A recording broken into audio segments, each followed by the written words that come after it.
Assalamualaikum warahmatullahi wabarakatuh. Kembali lagi di channel Suketir. Di kesempatan kali ini Mang Dayun akan melanjutkan cerita yang sebelumnya. Cerita yang berjudul Penunggu Jenazah.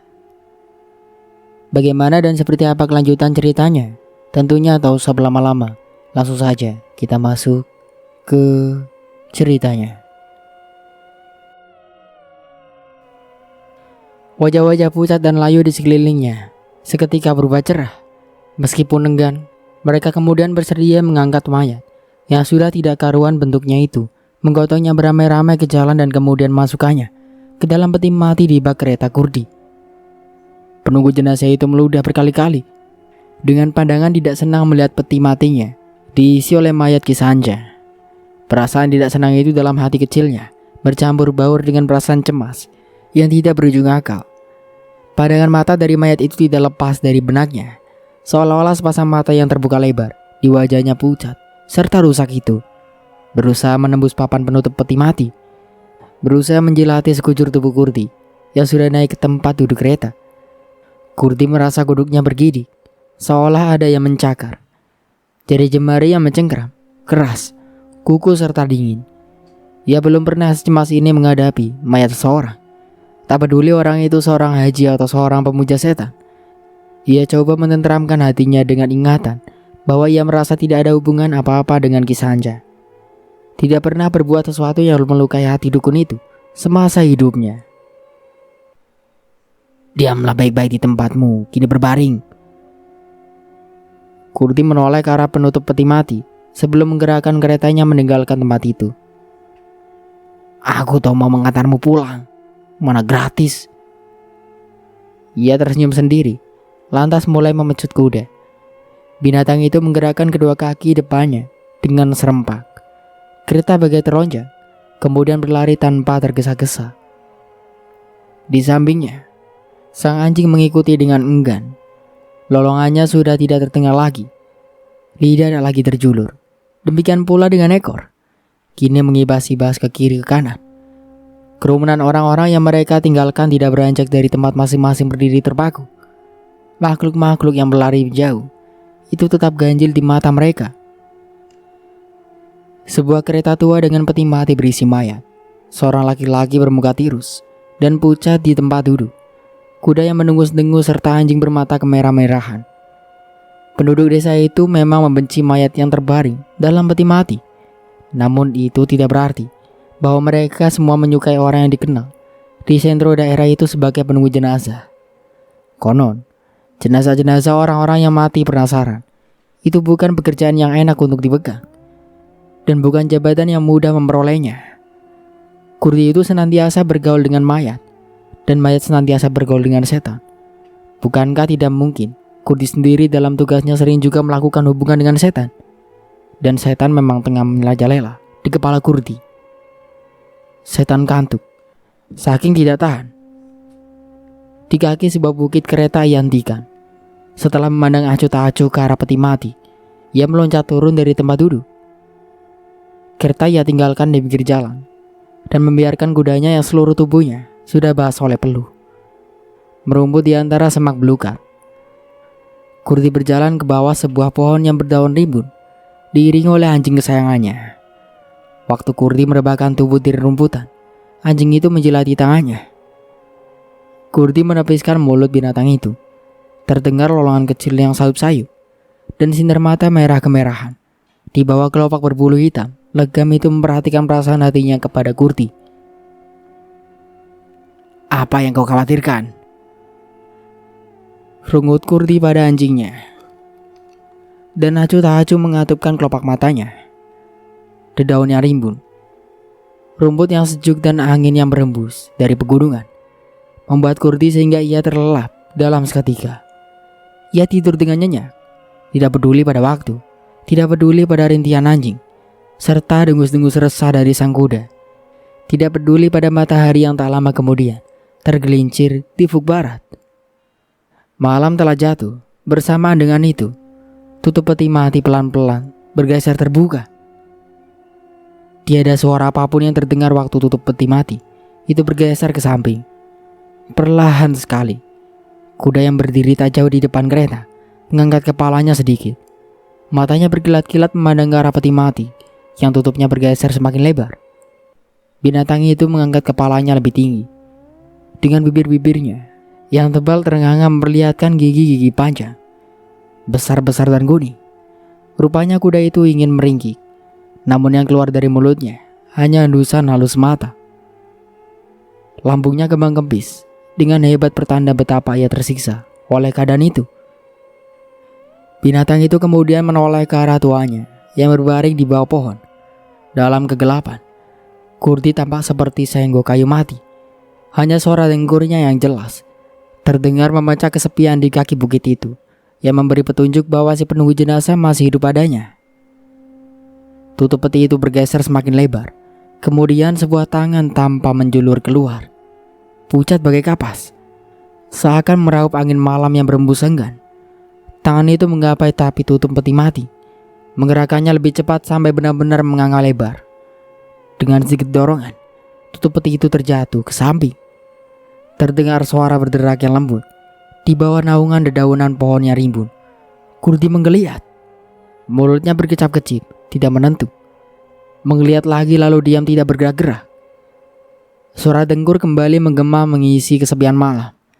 Dari dalam peti mati yang menganga, pelan-pelan terjulur keluar sebuah kepala yang memar-memar dan luka. Bulan yang baru saja muncul menjilati cahaya pemerah-merahan yang menetes dari luka-luka itu, mengalir membasahi leher yang biru lembab, bekas benturan benda keras. Lalu kemudian mengendap di kain kemeja yang kotor oleh lumpur. Ki Sanca kini terduduk dalam peti mati.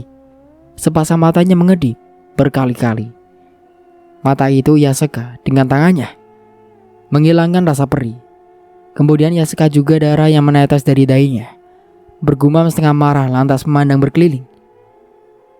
Mula-mula ia melihat jalan yang lenggang dan hitam, semak belukar di kiri kanan, serta batang-batang pohon yang tegak menjulang dengan gugup. Tahu banyak raksasa-raksasa yang diam, tidak bergerak. Balas menatap pandangannya, malam pun jadi ikut terdiam. Juga kuda tak jauh di depan kereta, dan seekor anjing beringkuk dengan kepala menempel di atas rumputan. Ekor menyepat di antara kedua kaki belakang, serta mata kemerah-merahan, tidak berkedip sedikit pun juga. Ki Sanca kemudian melihat sosok tubuh yang terbaring di sebelah anjing itu. Sepasang mata di atas pipi-pipi yang pecah-pecah berdarah itu mengecil tiba-tiba. Dari mulutnya tercetus desisan lemah. Kurdi, si penunggu jenazah. Desisan itu disusul oleh geram yang tidak berketentuan. Mulut Ki Sanca yang sobek dengan susah payah berusaha mengeluarkan mantra-mantra. Bunyinya seperti suara nyinyir seekor monyet tua yang cerewet, diiringi gerak tangan yang berulang-ulang menebas ke kiri kanan. Dengkur Kurdi tenggelam ditelan oleh suara Ki Sanca yang terus membaca mantra tanpa berhenti, walau setarikan nafas sekalipun. Suaranya makin lama makin tinggi. Anjing Kurdi pelan-pelan menggeram. Geramannya pun tenggelam ditelan suara mantra Ki Sanca. Kepala anjing itu terangkat. Terdengar lolongan lirih lepas dari moncongnya. Lolongan itu berhenti waktu Ki Sanca pelan-pelan berdiri. Tepatnya merangkak dalam usahanya untuk bisa berdiri tegak. Tetapi tempurung salah satu lututnya yang remuk menggagalkan keinginannya. Ki Sanca meringis oleh rasa sakit yang hebat dan berusaha menahan sakit itu dengan menyumpah-nyumpah tidak menentu. Ia terus merangkak keluar dari peti mati, turun dari kereta, dan setelah kakinya menginjak tanah, tubuhnya yang letih serta sakit-sakitan, ia sadarkan pada bak kereta. Berdiri dalam posisi serupa itu, mulutnya kembali komat-kamit membaca mantra. Sesekali ia tujukan pandangan kedua matanya ke arah Kurdi. Sesekali pula terdengar ia bertanya, tajam, "Manggula." Kurdi mengeram dalam tidurnya. "Mengagulah." Kurdi bergumam dalam tidurnya. Aku, kau orangnya?" "Iya." "Jadah." Tidak ada sautan dari mulut Kurdi, hanya keringat berbutir saja yang menetes keluar dari ujung hidungnya. Hidung itu kembang kempis dengan cepat, berusaha menghirup udara sebanyak mungkin. Mulut Kurdi terbuka lebar, melepas napas panjang berkali-kali. Kedua belah matanya masih terkatup rapat. Waktu Kisanja menyeringai kejam lewat bibirnya yang sobek dan bengkak-bengkak. Kau beruntung. Kekuatanku tidak seberapa dalam keadaanku yang serupa ini. Tetapi suatu waktu kelak. Kisanja meludah. Lalu bergerak menjauhi kereta, menjauhi tempat itu dengan menyeret sebelah kakinya yang hancur. Ia berjalan tersuruh-suruh tanpa menoleh lagi ke belakang. Sesekali terjatuh tanpa mengadu. Bangkit juga tanpa mengadu. Lalu berjalan terus, tersuruh-suruh. Tubuhnya kemudian lenyap dalam kegelapan malam antara bayang pepohonan. Barulah pada saat itu, kuda yang berdiri di depan kereta tiba-tiba menggerakkan seluruh tubuhnya yang kejang kaku. Kedua kaki depannya terangkat tinggi, kemudian menjejak dengan suara keras dan ribut ke tanah. Dengusannya yang ribut disambung oleh raungan anjing yang melengking tinggi. Anjing itu berlari-larian ke arah sosok hitam tadi, menghilang di antara pepohonan, lalu menyalak berkali-kali, menyalak ribut, tanpa berusaha untuk mengejar. Suara yang riuh rendah itu seketika membangunkan Kurdi dari tidurnya. Ia nyenyak namun gelisah. Begitu matanya terbuka, begitu ia terlonjak berdiri, perhatiannya langsung tertuju ke atas kereta. Ia melihat peti mati sudah terbuka, tutupnya terkapar di samping peti. Dengan kaki-kaki yang gontai, Kurdi berjalan ke arah kereta. Di sana, ia tertegun dengan wajah mendadak pucat. Tanpa melihat ke dalam peti mati, ia telah tahu apa yang terjadi. Kurdi mendengus, lantas bersiul. Anjing yang masih menyalak-nyalak ke arah pepohonan berlari-larian mendatangi Kurdi. Ia menjilati kaki tuanya dengan erangan-erangan lirih tidak berkeputusan. Kurdi mengangguk. Aku tahu, katanya. Kalian telah berusaha mengonkan aku. Biarlah, Kisanja sudah pergi, jadi ia belum mati. Sudah. Kalian jangan ribut lagi ya. Sudah waktunya kita pulang. Sekarang, biarin manusia bangkit dari kematiannya itu menempuh jalannya sendiri. Itu lebih baik. Kita tak usah berusaha payah lagi mengantarkannya. Akan tetapi, ketika Kurdi sudah mengenyahkan pantat di atas tempat duduk, dan kereta itu mulai bergerak ke arah mereka semula datang, belakang kepala Kurdi terasa berdenyut-denyut. Dahinya melipat, dan matanya mengecil tanpa sinar, memandang lurus ke depan, ke arah kegelapan. Jalannya mereka lalui kadang-kadang bersiram sinar rembulan, kadang-kadang seperti lenyap di telan bumi. Tetapi kuda yang menarik kereta sudah tahu kemana jalan pulang. Kurdi tak perlu merasa gelisah. Yang ia gelisahkan adalah bau tak enak dari udara yang berembus ke kiri kanan tubuhnya. Ia mencium adanya pandangan mata tersembunyi dari tengah kegelapan. Tanpa Kurdi bisa melihatnya, hanya nalurinya yang merasakannya. Naluri itu mengatakan padanya, Kisanja telah berhasil menarik keterangan dari mulutmu. Keterangan? Keterangan apakah itu, Gerangan? Dalam tidurnya, Kurdi tidak merasa bermimpi. Ia begitu nyenyak oleh karena lelah, kurang istirahat, dan tidak kuat menahan kantuk yang begitu hebat menyerangnya. Diam-diam ia menduga, kantuk itu semakin menjadi begitu. Tubuh Kisanja yang mereka sangka sudah menjadi mayat dinaikkan ke atas kereta dan terbaring dalam peti mati selama perjalanan mengantarkan dukun itu pulang ke kampungnya. Ia tidak akan mati, geram Kurdi. Ia tersiksa hebat. Entah kecelakaan apa yang menimpa dirinya. Tetapi sebelum kematian datang, Kisanja pasti masih keburu bersemedi. Semedinya itu berhasil menolongnya dari cengkraman malaikat maut yang sudah mengeluarkan tangan. Pantas penahan matanya seperti mengandung arti. Siapakah yang dituduhnya? Orang-orang kampung itu? Ataukah aku? Kurdi menghela nafas. Belakang kepalanya berdenyut semakin keras. Otaknya bekerja lembur. Lalu tiba-tiba ia berhasil menyimpulkannya. Dan kesimpulan itu membuat Kurdi terhenyak di tempat duduknya. Dengan wajah semakin pucat, dan bibir gemetar dan kering kerontang. Dengan liar matanya memandang kegelapan, mencari-cari. Ia tidak menemukan apa yang ia cari.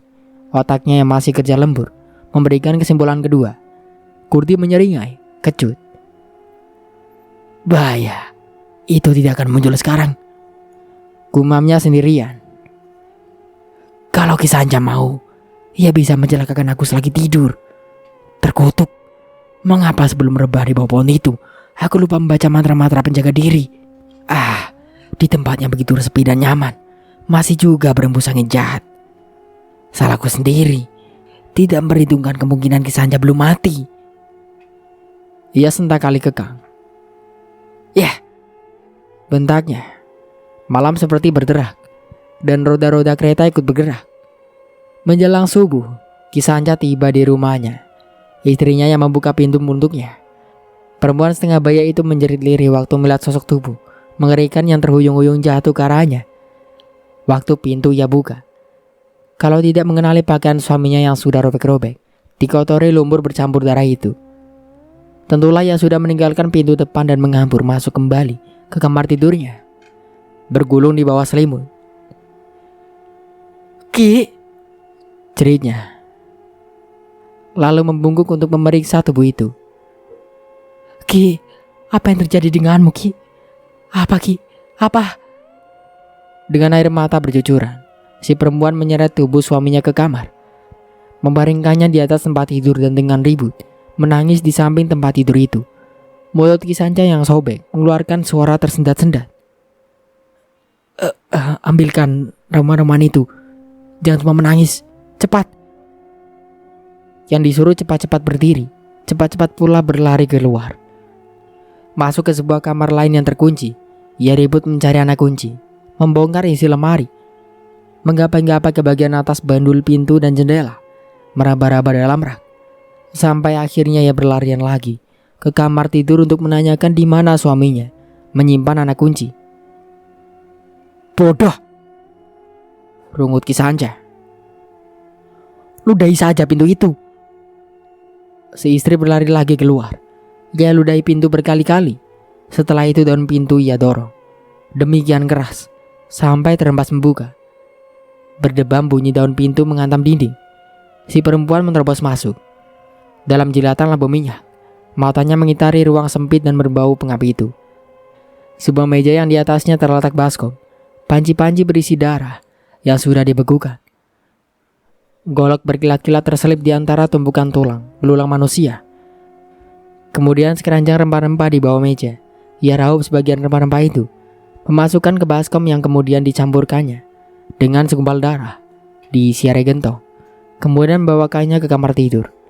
Susah payah, Ki Sanja berhasil duduk. Segera setelah aku sembuh, si penunggu jenazah itu akan tahu rasa, umpanya, lalu mulai membaca mantra. Di luar, angin subuh bertiup dengan kencang. Perempuan yang berdiri dengan muka pucat di samping tempat tidur menggigil seketika. Ia berjalan keluar dan menutupkan pintu cepat-cepat. Tahu banyak sebuah meja jagal yang bundar dan bidang. Langit di ufuk barat tampak berwarna merah, darah kekuning-kuningan. Matahari baru saja merangkak ke balik bukit. Warna merah darah kekuning-kuningan itu terpadu dengan kehijauan dedaunan rimbun sebuah pohon beringin yang tumbuh telah beratus-ratus tahun lamanya di pinggir hutan. Percikan-percikan sisa-sisa sinar matahari mengintip lewat celah dedaunan, menerpa akar-akar beringin yang berjuntai seperti ratusan ekor ular-ular raksasa yang saling berpagut, mengelilingi bagian samping dan belakang sebuah rumah kecil beratap hijau. Sebagian dari cabang pohon beringin itu menyapu dinding setengah papan tepas dengan daun-daunnya yang beriak-riak. Ditiup angin senja, menimbulkan suara berisik lembut di tengah-tengah kesepian yang mencekam di sekelilingnya. Seekor kuda mendengus keras di sebuah kandang. Dari kejauhan, di dekat pintu masuk, kelihatan sebongkah benda berwarna hitam legam bagian melata di tanah. Semakin dekat, bongkah itu semakin berbentuk dan tiba-tiba berdiri tegak di atas keempat kaki-kakinya yang ramping dan kuku. Ekor di belakang tubuhnya mengibas ke kiri dan ke kanan. Benda yang tidak lain dari seekor anjing itu menggereng dengan suara mengilukan tulang. Kepalanya tegak dengan mata yang merah, memandang tajam pada seorang laki-laki yang muncul di pekarangan. Nafas orang itu terengah-engah, pakaiannya basah oleh peluh, demikian pula wajahnya yang tampak gelagat. Selama beberapa saat, laki-laki itu bersandar ke batang kayu pagar pekarangan, berusaha mengatur nafas. Matanya tidak beranjak dari anjing yang sebaliknya, tidak pula mau melepaskan pandangannya dari tamu asing yang baru muncul itu. Sesaat, jantung si laki-laki mencut melihat warna darah di mata anjing itu. Ia terbatuk, atau sengaja batuk, keras. Anjing itu tiba-tiba menggonggong, keras. Si lelaki mundur setapak. Ia memandang ke kiri kanan, tak tahu apa yang akan ia cari. Tetapi andai kata ia harus berjuang, sebuah kayu atau sebongkah batu mungkin bisa menolong. Akan tetapi, setelah menggonggong keras, anjing bertubuh kekar hitam itu kemudian mengibas-ibaskan ekornya perlahan-lahan, lalu meringkuk kembali di atas kedua kaki belakangnya. Sepasang telinganya yang panjang jatuh lunglai di kedua samping kepala. Lidahnya terjulur keluar, memperdengarkan suara mendengus-mendengus. Sepasang matanya berkilat-kilat. Namun sikapnya yang diam membuat jantung laki-laki tadi kembali berkembang. Ia batuk lagi, tidak sekeras tadi, dan anjing itu diam saja. Tetap diam, selagi si lelaki bergerak maju dengan hati-hati dan mata awas. Berjalan ke arah pintu, berusaha membuang bayangan anjing yang menakutkan itu jauh-jauh dari kepala. Lantas mengangkat tangan kanan yang kemudian ia gedorkan ke daun pintu. Sekali, dua kali, tiga kali. Setelah itu dia diam menunggu. Tidak ada sautan, tidak ada suara gerakan dari dalam. Sekali lagi orang itu menggedor, kali ini secara beruntun. Lalu tiba-tiba gedoran itu ia hentikan.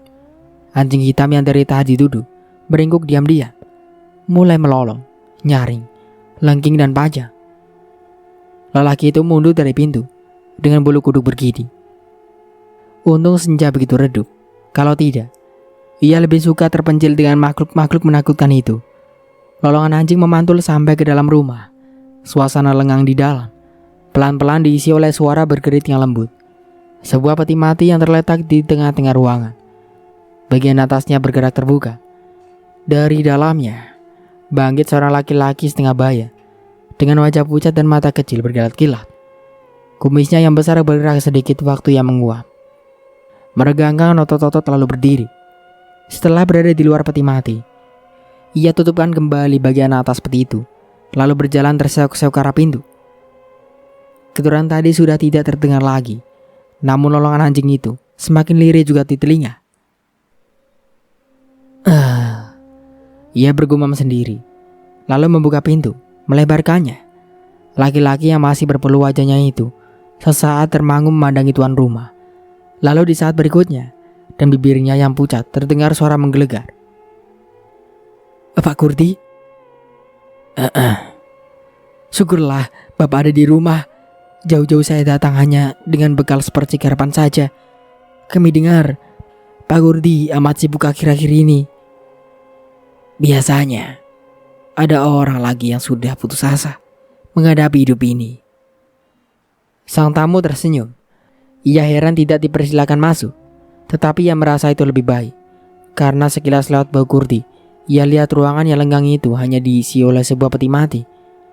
Persis di tengah-tengah, tidak ada perabotan lain, tidak ada makhluk lain.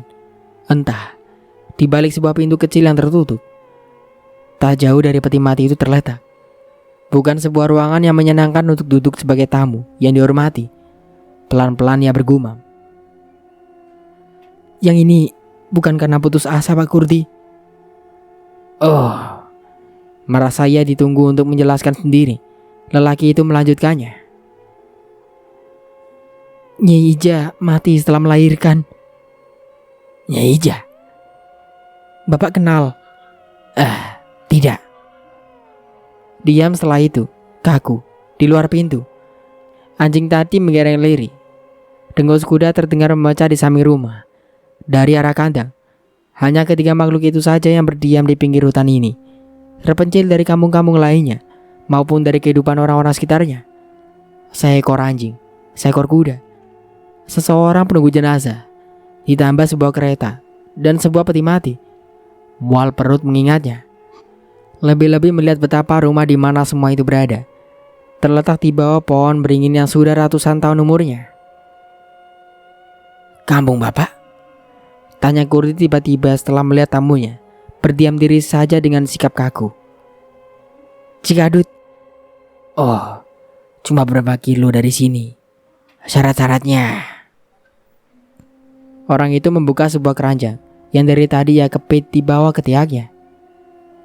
Ia keluarkan sekantong kecil beras putih, sekantong kecil pula beras merah, bangkai seekor ayam jantan besar dan gemuk berbulu putih, berkaki merah, dan sebuah botol kecil berisi cairan bental berwarna merah. Sambil menyerahkan benda-benda itu ke tangan Kurdi, sang tamu menjelaskan, "Darah ayam ini masih segar.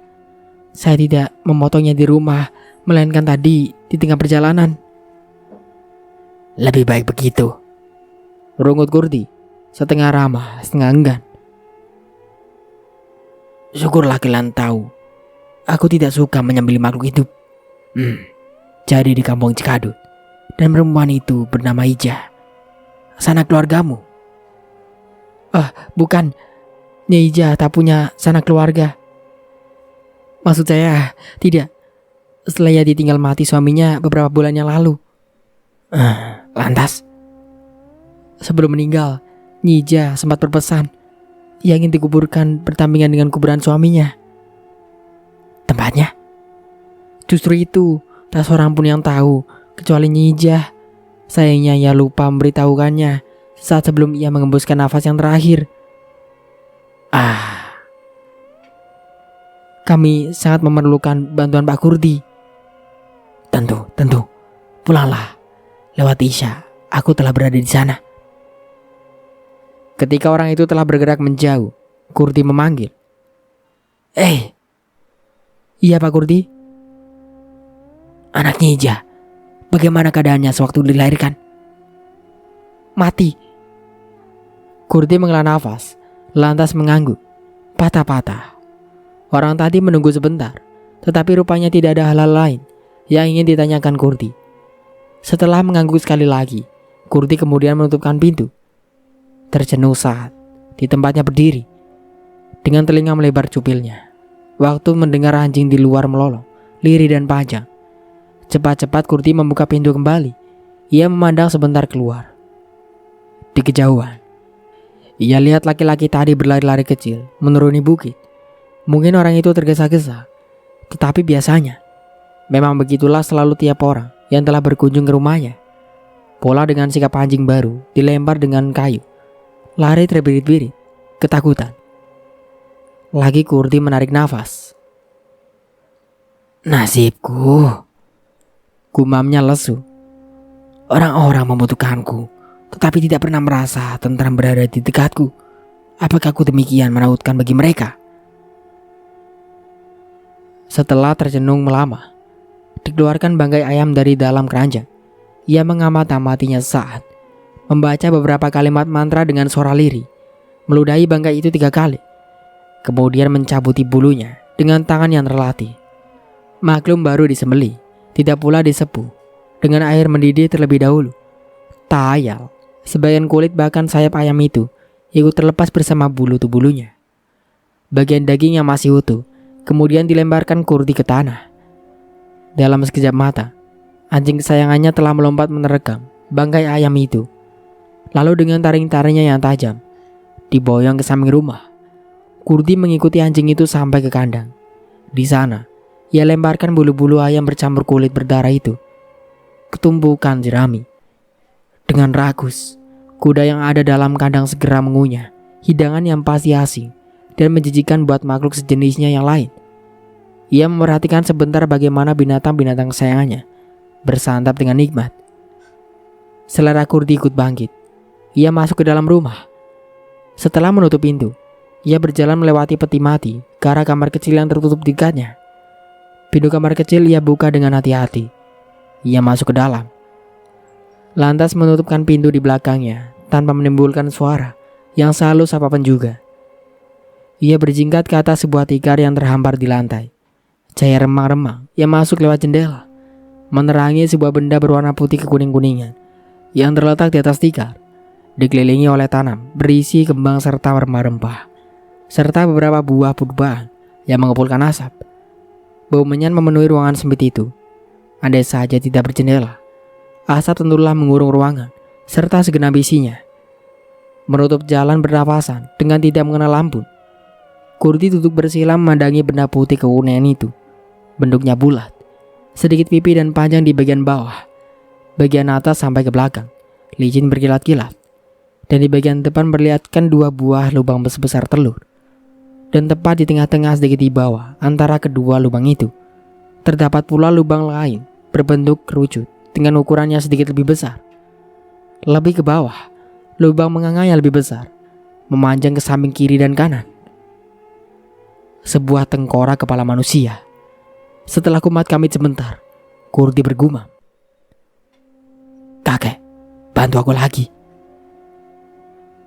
Lalu darah ayam ia tuangkan dari botol melalui kedua belah mata tengkorak.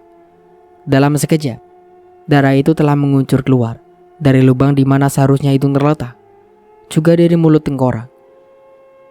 Tikar pandan di bawah tengkorak segera digenangi darah tersebut. Kurdi membungkuk. Ia geser tengkorak kepala itu sedikit ke belakang, sehingga terpisah dari genangan darah, yang kemudian ia hirup dengan mulutnya. Tahu banyak seekor anjing yang menjilati madu yang tertumpat di tanah. "Terima kasih kakek," gumam Kurdi setelah menjilati habis darah ayam itu sampai kering. Ia kemudian berdiri, berjalan keluar. Otot-otot bertonjolan waktu peti mati ia pindahkan dari lantai ke bak kereta mayat. Kereta itu ditarik keluar dari kandang, disusul oleh kuda serta anjingnya. Setelah naik ke tempat duduk kereta, Kurdi tidak segera menggerakkan tali kekang. Dengan membungkuk sedikit, ia tepuk-tepuk punggung kudanya. Binatang itu menggerakkan kepala ke samping, kemudian mendengus pelan. Kaki kirinya yang depan ia hendak-hentakan ke tanah. Kesenangan. Di samping kereta, anjing hitam legam dengan matanya yang berwarna kemerah-merahan itu menyala keras. Kurdi tersenyum padanya, dan anjing itu menggerak-gerakkan ekor, mengibas ke kiri kanan seraya menjulurkan lidahnya yang panjang berlendir ke arah tempat duduk. Kurdi meloncorkan kaki kanannya yang panjang. Anjing itu menjilatinya kesenangan. "Jangan suka cemburu," gumam Kurdi. Ia pun merasa senang, dan agak kemerahan mukanya, tersipu sewaktu sadar bahwa ucapan yang keluar dari mulutnya telah membuka kodoknya sendiri. Ia berkata begitu karena si anjing tidak suka kalau hanya si kuda yang dimanja. Maka dilonjorkan kaki untuk meredakan kecemburuan binatang hitam legam berwarna merah itu. Cemburu. Biarlah kedua ekor binatang itu saling mencemburi satu sama lain. Betapa tidak. Pasien yang akan mereka kunjungi adalah seorang perempuan, baru beranak satu pula. Bayangkan. Kurdi tersenyum lagi, memandang ke bawah bukit, bermandi cahaya matahari senja. Tanpa rumah-rumah dari desa terdekat di lembah sana. Tahu banyak peti-peti kayu yang berserak, tak beraturan. Peti-peti itu mengecil jadi kota-kota korek api di desa-desa yang berikutnya. Sebagian terletak di lapangan terbuka, dikitari oleh sawah yang berselimut baludru hijau. Sebagian terlindung di balik pohon-pohon yang tumbuh subur selama sekian kurun tahun. Sekian kurun tahun pula, desa-desa di lembah sana dan tempat Kurdi memandang selalu tampak diam. Bukan acuh tak acuh, melainkan sebuah kebisuan yang menimbulkan ketakutan serta ketidaksukaan. Tidak terlihat suasana cerah dari bawah sana, yang ada hanya kediaman yang mengilukan tulang. Begitu pula lah penghuni-penghuni desa-desa di sentro lembah itu. Kaku serta tidak pernah memperlihatkan wajah suka. Tiap kali Kurdi datang, bahkan walau cuma sekedar lewat saja, desa-desa itu baru bersikap ramah apabila kehadiran Kurdi dibutuhkan. Bila tidak, dengan senyum yang terenggut hilang dari bibir, Kurdi mengalihkan matanya ke arah perginya laki-laki itu. Ia lihat tersenyum ramah. Tersikap penuh kekeluargaan sewaktu mereka berhadapan. Dan begitu laki-laki itu memperlihatkan punggung, maka ia pun lantas lari terbirit-birit menuruni bukit. pasti dengan wajah dibayangi ketakutan serta ketidaksukaan. Padahal ia tidak perlu lari sifat anjing begitu. Toh ia bisa jalan bertenang-tenang. Kalau takut terlambat tiba di desanya, ia bisa naik kereta. Tetapi, mana ada pemilik kereta kuda yang mau naik sampai ke atas bukit ini. Selama mereka tahu yang menghuni tempat ini adalah orang yang bernama serta mempunyai pekerjaan semacam Kurdi. "Persetan!" Kurdi memaki. Lalu, pecutnya naik ke udara, mendarat ke punggung kuda. Tas! Kuda penarik kereta meninggi keras. Kaki-kakinya menjombak ke depan dengan suara berdetak-detak. Di tingkah bunyi roda-roda, kereta berderak-derak di atas jalan berbatu. Hingar-bingar. Kurdi tidak peduli. Pecutnya terus mendera. Kereta berpacu. Tak tertahan. Di sebuah penggolan menurun, roda kereta menghantam sebuah batu besar yang menonjol dari pinggir jalan. Bak kereta terlonjak ke udara. Kurdi terangkat pantatnya, kemudian terhempas kembali di tempat duduk. Waktu roda-roda kereta kembali melaju ke jalan rata. Namun sebuah suara yang mengempas dengan ribut membuat Kurdi menolehkan kepala ke belakang. Peti mati yang ia letakkan di bak kereta terbuka tutupnya. Kurdi cepat-cepat menarik tali kekang kuda. Pelan-pelan kereta itu berhenti. Kurdi turun ke bak, memungut tutup peti mati yang hampir jatuh, lalu bermaksud menutupkannya kembali. Di saat itulah ia tertegun. Peti mati itu kosong melompong. Memang kosong. Tadi malam di luar rumah, ia tidur di dalam peti mati itu. Tak sampai 1 jam berselang, ia keluar dari dalamnya untuk menyambut tamu yang datang sore itu. Kemudian peti mati ia naikkan ke bak kereta di tempatnya yang sekarang. Jadi, ia yakin benar peti mati itu memang kosong. Akan tetapi, kenapa waktu mau ia tutup sekarang, merasa uap dingin keluar dari dalam peti menyambar tangannya? Itu belum pernah terjadi. Mungkinkah karena tutup peti mati telah terbuka semenjak tadi dan ruangannya diisi oleh udara dingin? Kurdi memusatkan pernafasan. Benar, udara senja itu memang teramat dingin. Tidak ada suatu keanehan. Kalau begitu, ia membungkuk bermaksud meneruskan niatnya. Dan otot-otot Kurdi seketika mengincang. Keringat membersih dari jidat. Ia kerahkan terus tenaganya, namun jelas ada dorongan menolak dari dalam ruangan peti mati. Dorongan yang sangat keras. Dan uapnya sangat dingin. Menusuk-nusuk, menembus kulit-kulit lengannya. Merambat liar seperti tusukan ribuan jarum yang secara teratur ditusukkan oleh tangan-tangan ahli. Kurdi meringis kesakitan, lantas cepat-cepat menarik mundur tutup peti mati. Sesaat, ia tegak dengan muka kaku dan dingin. Lalu, di saat berikutnya, tutup peti mati ia letakkan di dekat kakinya. Setelah mana ia kemudian duduk bersila di atas permukaan tutup peti mati itu. Matanya terbejam, rapat. Kedua telapak tangan ditegapkan menutup dada. Sementara mulut Kurdi kumat kamit membaca mantra. Kain sarung yang melingkari punggungnya berkibar-kibar. Ditiup angin kencang yang tiba-tiba melanda tempat sekitar kereta berhenti.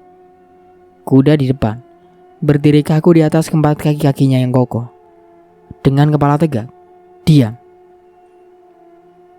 Wah putih berpacar-pacar keluar dari lubang hidung yang kembang kempis tak teratur. Anjing di belakang memperlihatkan sikap yang sama. Keempat kaki berdiri kaku, kepala tegak, hidung mengendus-endus. Lalu, saat majikannya menggoyang-goyangkan kepala ke kiri kanan, mula-mula pelan, kemudian makin lama makin cepat, anjing itu mulai melolong. Mula-mula sayup, sampai kemudian panjang melengking. Wih! Kurdi tiba-tiba meludah ke dalam peti mati di depannya. Kuda di depan meringkik. Anjing di belakang menyalak. Kurdi berdiri, memungut tutup peti mati, kemudian mendapatkannya di tempat yang seharusnya. Tiada uap dingin lagi, tiada dorongan aneh lagi. Peti mati itu memang kosong, kosong melompong.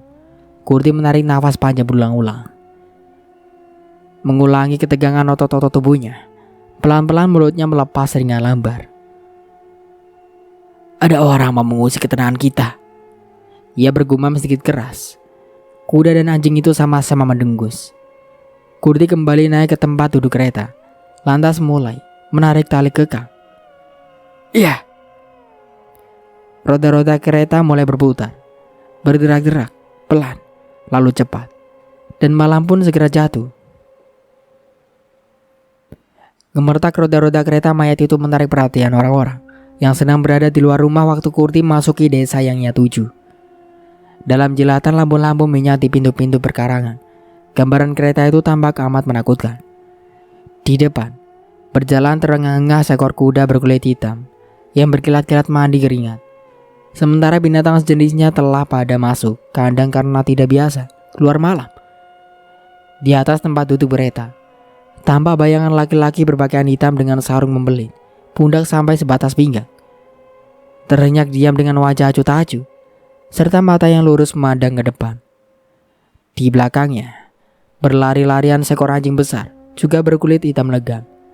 Akan tetapi dengan mata yang merah, seperti darah setiap kali terpantul pada sinar lampu.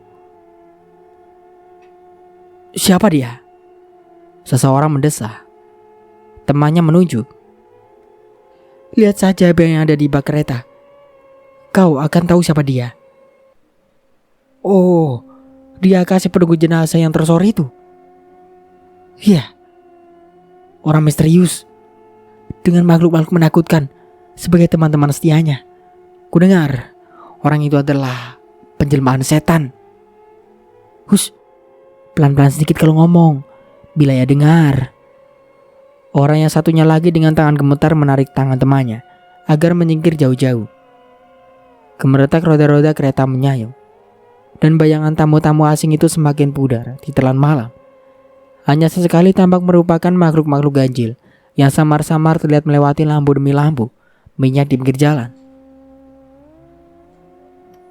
Jadi benar, ia penjelmaan setan. Orang pertama masih penasaran. Setan tidak muncul di siang bolong. Kalau orang bertamu ke rumahnya, tak pernah ada yang berani malam hari. Orang-orang itu bertemu dia. Jika dia bukan penjelmaan setan, menurutku, ia ada sering berhubungan dengan setan.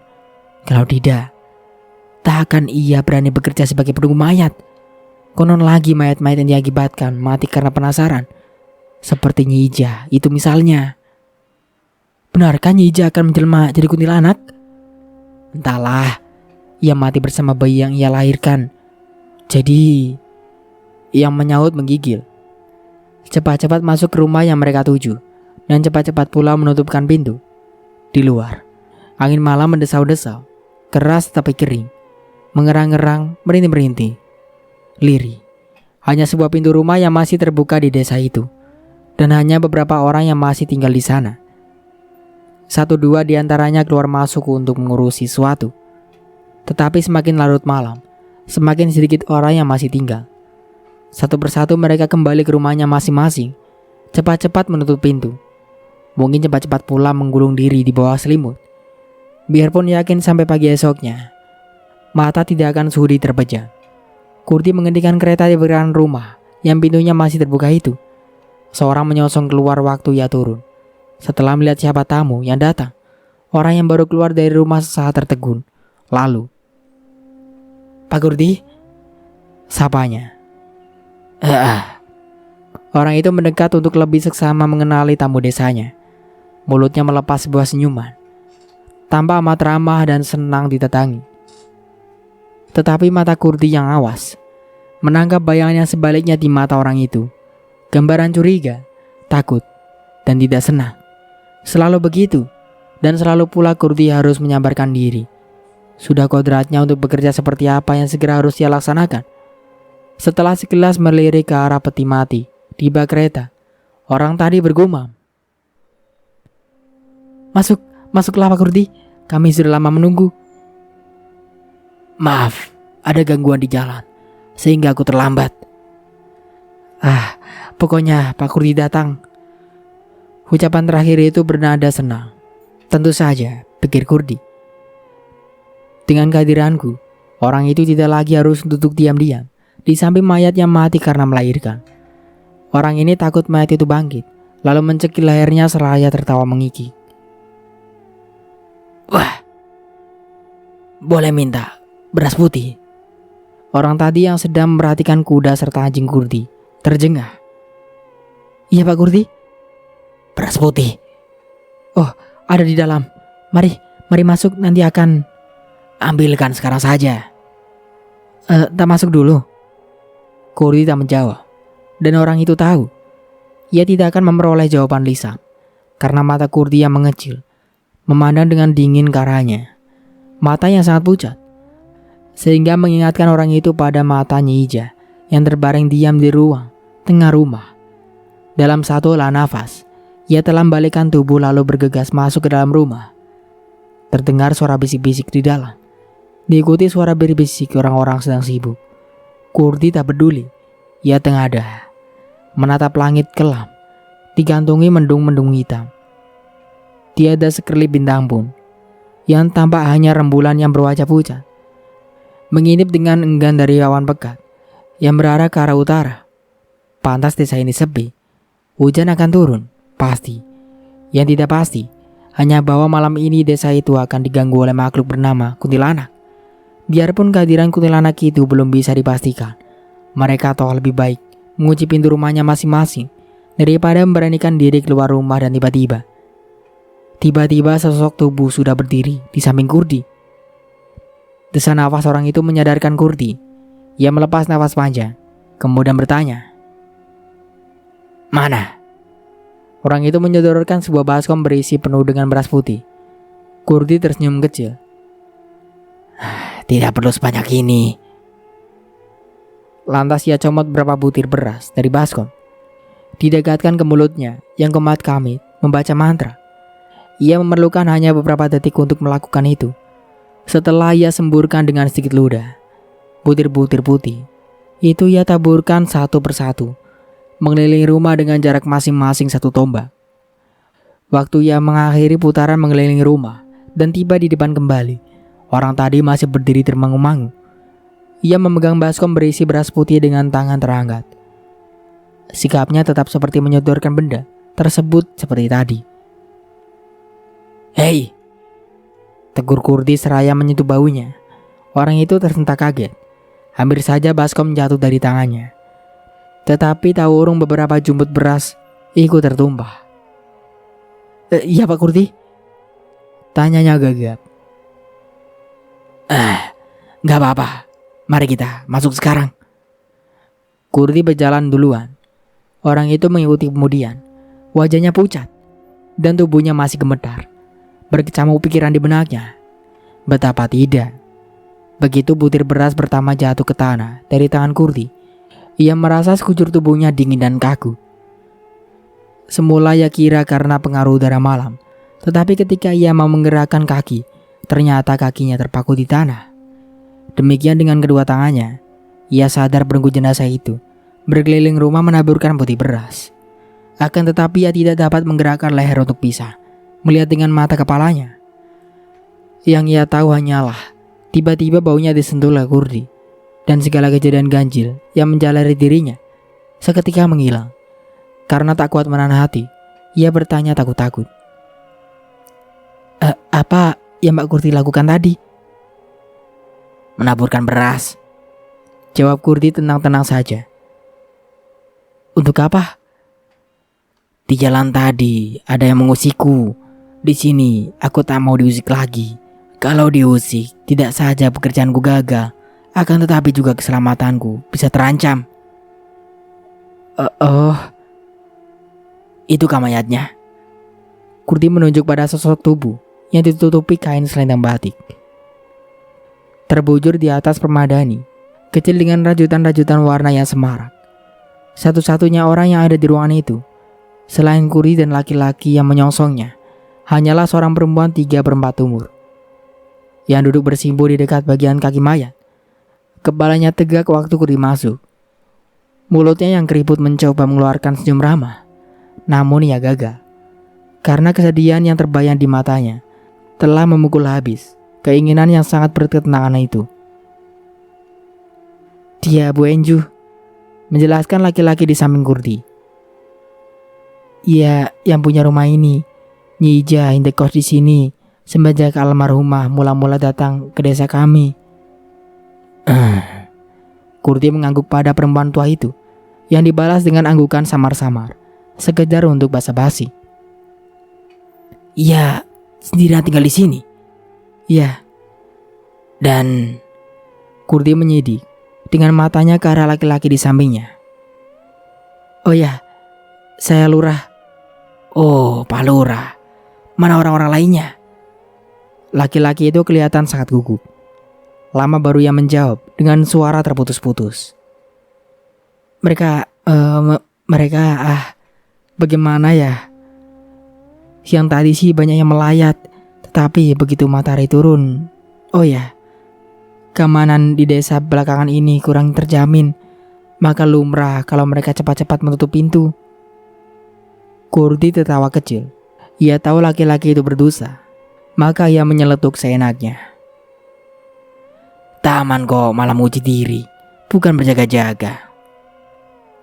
Lurah tertawa, pahit. Ia tak suka berbantah dengan tamu mereka, dan ia lebih tidak suka untuk tinggal berlama-lama di tempat itu. Oleh karenanya, ia segera mendekati Bu Enju, berbisik di telinganya. Perempuan itu bangkit dengan enggan. Untuk sementara aku cukupkan dulu ceritanya sampai di sini. Sampai jumpa kembali di part berikutnya. Saya Mang Dayun pamit undur diri. Kurang lebihnya mohon maaf. Wassalamualaikum warahmatullahi wabarakatuh.